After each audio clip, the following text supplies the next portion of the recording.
ચાલો આજે આપણે ગીજુભાઈ બધેકાની એક ખૂબ જ સુંદર કવિતા વિશે જાણીએ. આ કવિતામાં એક ખેડૂત અને એના ખેતરમાં આવેલા કેટલાક પક્ષીઓની વાત છે.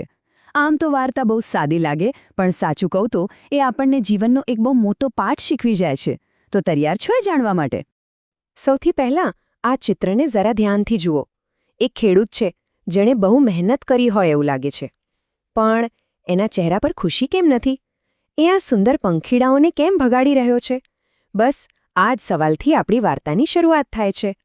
તો આપણી વાર્તાનો પહેલો ભાગ છે ખેડૂત અને પંખીઓ. કલ્પના કરો, એકદમ લીલુંછમ ખેતર છે. ખેડૂતની મહેનત સફળ થઈ છે અને સાથે જ કુદરતના કેટલાક નાના મહેમાનો એટલે કે પંખીઓ પણ ત્યાં દાણા ચણવા માટે આવી પહોંચ્યા છે. વિચારો કે એક ખેડૂતે સવારથી લઈને સાંજ સુધી તડકો છાંયો જોયા વગર પરસેવો પાડ્યો છે અને પોતાના ખેતરમાં સરસ મજાનો પાક ઉગાડ્યો છે. પણ હવે જ્યારે પાક તૈયાર છે ને, ત્યારે એ મહેનતનું ફળ ચાખવા માટે એ એકલો નથી. એના ખેતરમાં પક્ષીઓનું એક મજાનું ટોળું આવી ગયું છે. હવે આવે છે વાર્તાનો બીજો ભાગ, ખેડૂતનો ગુસ્સો. પક્ષીઓને જોઈને પેલો ખેડૂત ખુશ નથી થતો. કેમ? કારણ કે એના મનમાં એક સ્વાર્થી વિચાર આવે છે અને એ વિચાર જ એના ગુસ્સાનું કારણ બને છે. ચાલો જોઈએ કે આ ગુસ્સો એની પાસે શું કરાવે છે.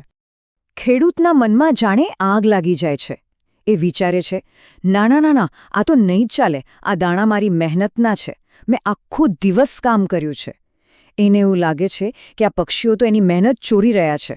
અને બસ જેવો આ વિચાર મનમાં આવ્યો, એ પક્ષીઓ તરફ ગુસ્સાથી જોવા લાગ્યો. એને મન તો આ પક્ષીઓ હવે પક્ષીઓ નહીં પણ ચોર હતા, જે એના હકનું છીનવી રહ્યા હતા.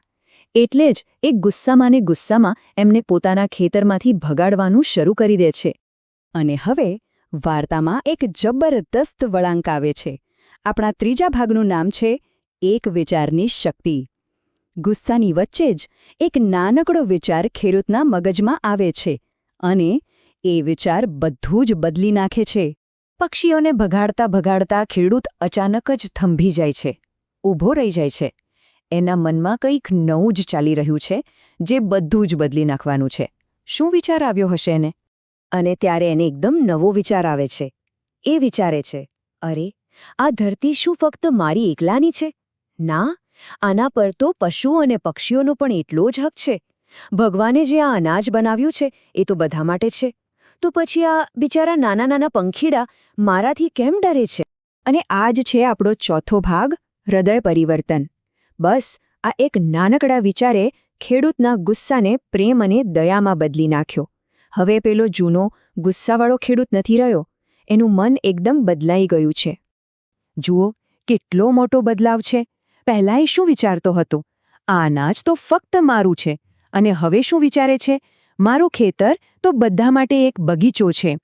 પહેલાં એને પક્ષીઓ ચોર લાગતા હતા અને હવે માને છે કે પક્ષીઓ તો પ્રકૃતિનો એક સુંદર હિસ્સો છે. અને આ બદલાયેલા દિલ સાથે એ પક્ષીઓને બૂમ પાડીને પણ આ વખતે પ્રેમથી બોલાવે છે. એ કહે છે, અરે પ્યારા પંખીડાઓ, ડરો નહીં, આવો, સુખેથી દાણા ચણો, મજાના ગીતો ગાઓ. આ ખેતર હવે ખાલી મારું નથી, પણ તમારા સૌ માટેનો એક ઉપવન, એક બગીચો છે. અહીંયા જે આ ઉપવન શબ્દ છે ને, એ બહુ જ મહત્વનો છે. ઉપવન એટલે બગીચો. હવે ખેડૂત માટે એનું ખેતર ફક્ત પૈસા કમાવાનું સાધન નથી રહ્યું, પણ એ કુદરતનું એક એવું ઘર બની ગયું છે જ્યાં દરેક જીવનું દિલથી સ્વાગત છે. એની જોવાની દ્રષ્ટિ જ બદલાઈ ગઈ છે. તો આ સુંદર વાર્તાનો છેલ્લો અને સૌથી અગત્યનો ભાગ આપણે શું શીખ્યા? આ નાનકડી વાર્તાનો બોધ બહુ મોટો છે. ચાલો એના મુખ્ય સંદેશા શું છે એ સમજી લઈએ. આ વાર્તાનો સાર એ જ છે કે આપણે પૃથ્વી પરના દરેક જીવ માટે દયા રાખવી જોઈએ. આપણી પાસે જે કંઈ પણ છે એને વહેંચીને ખાવાથી ખુશી વધે છે. આપણે પ્રકૃતિ સાથે લડવાનું નથી, પણ એની સાથે મળીને રહેવાનું છે. અને સૌથી મોટી વાત, જેવું ખેડૂત સાથે થયું એમ એક સારો વિચાર આપણી આખી દુનિયા બદલી શકે છે. તો આ સમજૂતીના અંતે એક સવાલ મનમાં રહી જાય છે, નહીં? જો આપણે પણ આપણી આસપાસની દુનિયાને, આપણા ઘરને, આપણા સમાજને એક ઉપવન તરીકે જોઈએ, તો આપણું જીવન કેટલું સુંદર બની શકે? બસ આ વિચાર સાથે જ આ સુંદર કવિતાની આપણી સફર અહીં પૂરી થાય છે.